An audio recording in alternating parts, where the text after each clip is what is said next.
स्वागत है दोस्तों आपका हमारे चैनल स्टडी अड्डा 24x7 में। आज हम बात करेंगे सिंधु घाटी सभ्यता, जिसे हड़प्पा सभ्यता के नाम से भी जानते हैं। देखिए, ये जो टॉपिक है, इस टॉपिक से आप देखेंगे कम्पिटिटिव एग्जाम में 2-3 क्वेश्चंस हर कम्पिटिटिव एग्जाम में आता है। तो आज हम देखेंगे सिंधु घाटी सभ्यता किस काल की सभ्यता थी, सिंधु घाटी सभ्यता एक कैसी सभ्यता थी, संस्कृति सभ्यता उसका कैसा था, क्या उसका कला, वहाँ का कृषि, ये सब चीज़ों का आज हम चर्चा करेंगे और देखेंगे किस तरह के क्वेश्चंस आते हैं कम्पिटिटिव एग्जाम में। तो आइए चलते हैं वीडियो की तरफ। दोस्तों, सिंधु घाटी सभ्यता का जो अगर आप देखेंगे तो समय जो है 2400 ईसा पूर्व से लेकर 1700 ईसा पूर्व तक के बीच की ये सभ्यता है और ये बीच की प्राचीन नदी घाटी सभ्यताओं में से एक प्रमुख सभ्यता है। सिंधु घाटी सभ्यता, देखिए इसका नाम सिंधु घाटी क्यों पड़ा, क्योंकि ये जो सभ्यता है सिंधु नदी के और जो उसकी सहायक नदी है उसके आसपास ये सभ्यता फैली थी और इसका विकास हुआ था।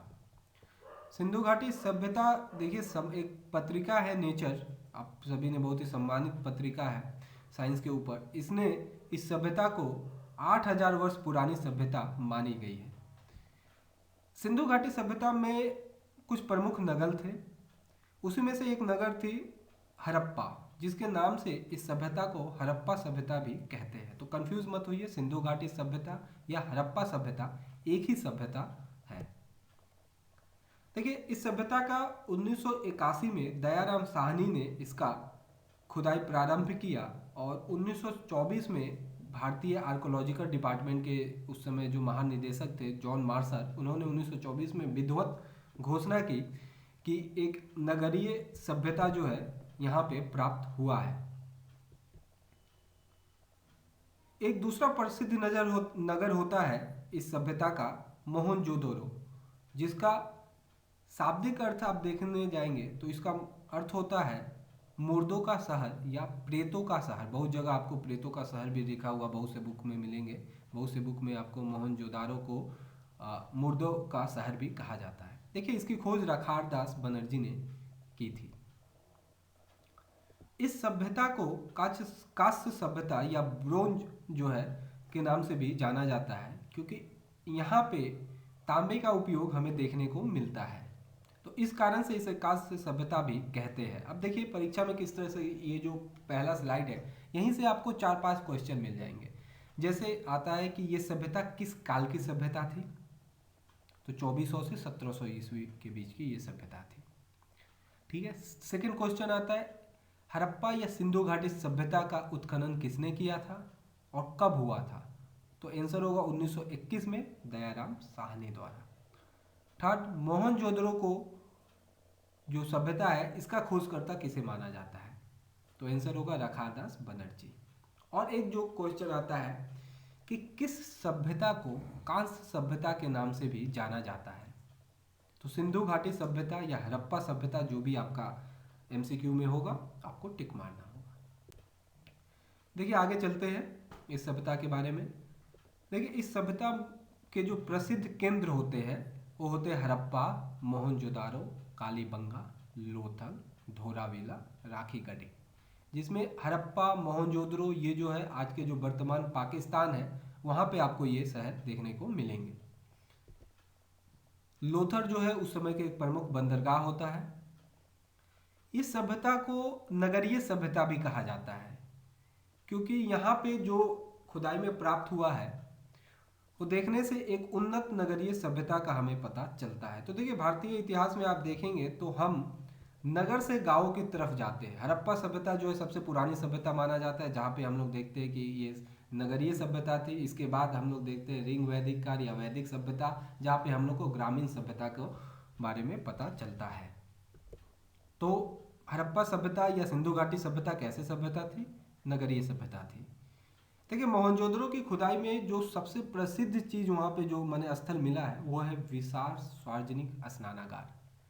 जी हाँ, जैसे आज जो हम देखते हैं गंगा के किनारे, बड़ी नदियों के किनारे स्नानागार बने हुए हैं, जहाँ पे लोग त्योहारों के समय में जाकर स्नान करते, कुछ इसी तरह का कॉन्सेप्ट हमें मोहनजोदड़ो में भी देखने को मिलता है। तो वहाँ पे एक विशाल सार्वजनिक स्नानागार प्राप्त हुआ है खुदाई में। वहाँ पे एक और भी बड़ी संरचना प्राप्त हुई है, वो है अनाज रखने का कोठार। जैसे गांव में देखिएगा अनाज रखने के लिए किसान बड़े बड़े कोठार की जो है रचना करते हैं, वहाँ पे अनाज रखते हैं, एक गोदाम जिसको बोल सकते हैं आजकल के भाषा में, वो हमें वहाँ पे देखने को मिलता है। हड़प्पा संस्कृति की एक प्रमुख और विशेष बात ये होती है कि यहाँ पे पक्की ईंटों का प्रयोग किया जाता है।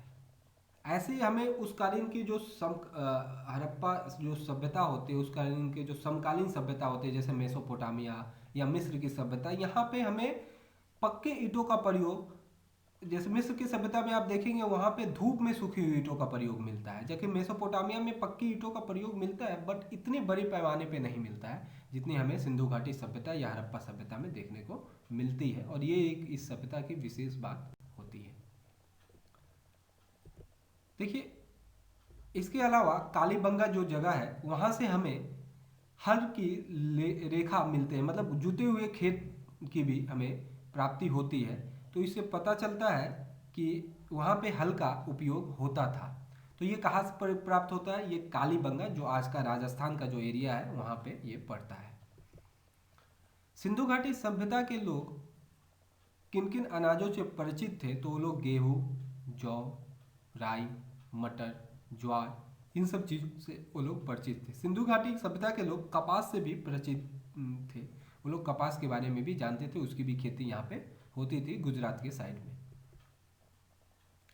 बनवली जो जगह है वहाँ पे हमें उन्नत किस्म के जौ की बीज प्राप्त हुई है।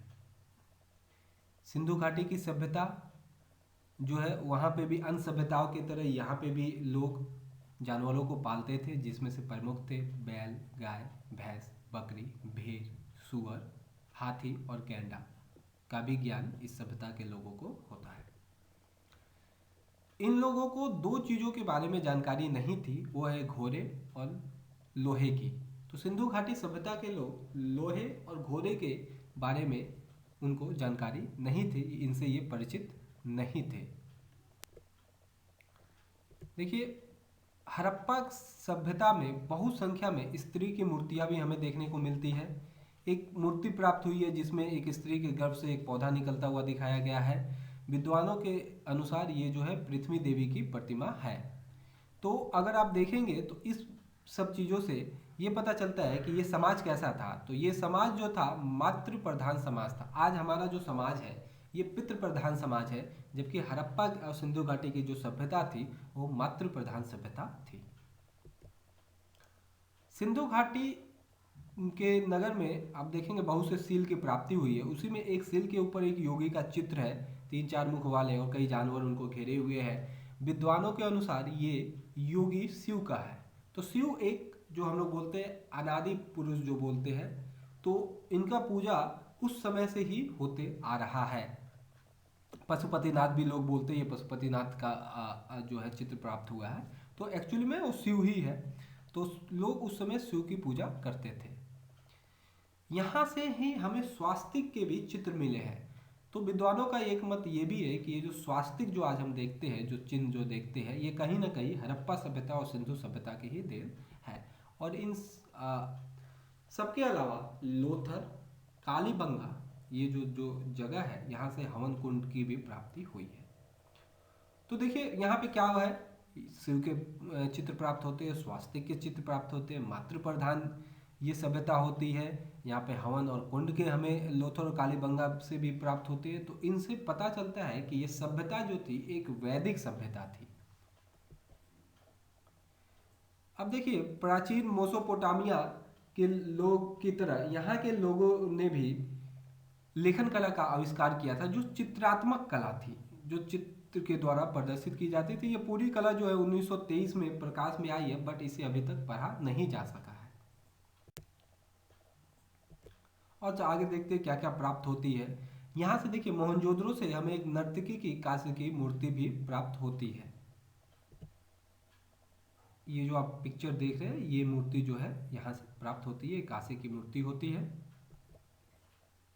एक दाढ़ी वाले मनुष्य की भी मूर्ति प्राप्त होती है, जो हो सकता है वहाँ के किसी शासक वर्ग का जो है ये मूर्ति हो सकता है, सामंत जमींदार वर्ग का ये मूर्ति हो सकता है। यहीं पे आपको चहुंद्रो एक जगह है जहाँ पे बिल्ली का पीछा करते हुए कुत्ते का पदचिन्ह भी प्राप्त हुआ है। तो देखिए यहाँ से जो क्वेश्चन आते हैं ये इसी तरह के क्वेश्चन आते हैं कि कांस्य की नर्तकी की जो मूर्ति है वो आपको मोहनजोदड़ो के किस शहर से प्राप्त हुई है। तो यहाँ पे आपको दे दिया मोहनजोदड़ो, हड़प्पा, चहुंद्रो, लोथर। तो आपका सही जवाब होना चाहिए मोहनजोदारो।